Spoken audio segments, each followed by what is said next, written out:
time to see what life was like in that ancient city. A day spent in ancient Rome would be a very full day, and it would start at sunrise. In these days before electric lights, it was necessary to get everything done while the sun was shining. That meant getting an early start to every day. Since the weather in Rome is warm most of the year, and since they were out when the warm sun was shining, Romans wore garments called tunics that left their legs bare. Most Romans had only one outfit that they wore every day, and it was rarely washed. The wealthy, on the other hand, wore draping pieces of fabric called togas over their tunics. And the most important Roman citizens wore togas with a bold, colorful stripe to make them stand out in the crowd. Finishing off a Roman outfit were sandals made of leather. Not too different from the shoes of today. Roman homes were variations on familiar concepts as well. Very few people had houses of their own, but those who did lived in houses that were built around a big garden and had beautiful works of art painted directly onto the walls. Most people, however, lived in small apartment buildings that were made mostly of wood. So, for fear of fire, residents did not cook inside. They bought food already prepared, usually no more than soup and bread. Some people sat at tables, but most ate sitting on the floor. Mealtime in the homes of the wealthy was a different story.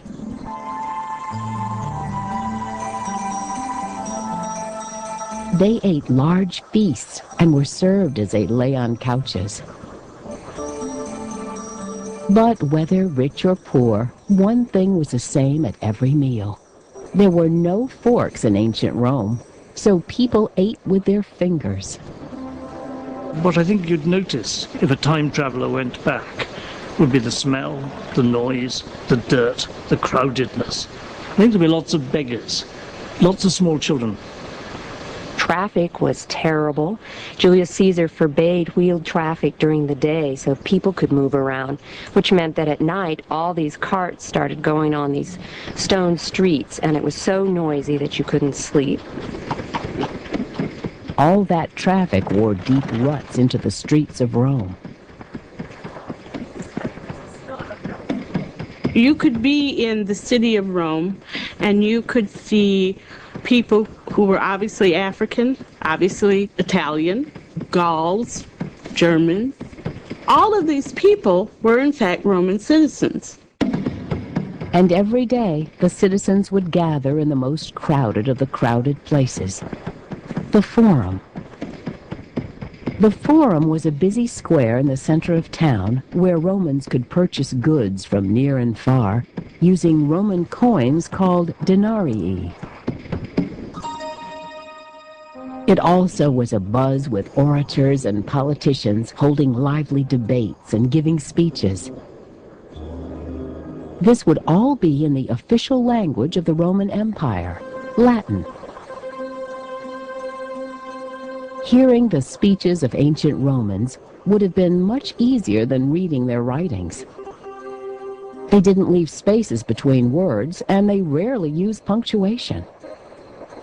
They carefully carved words onto wax tablets, or they wrote with ink on papyrus scrolls that came from Egypt.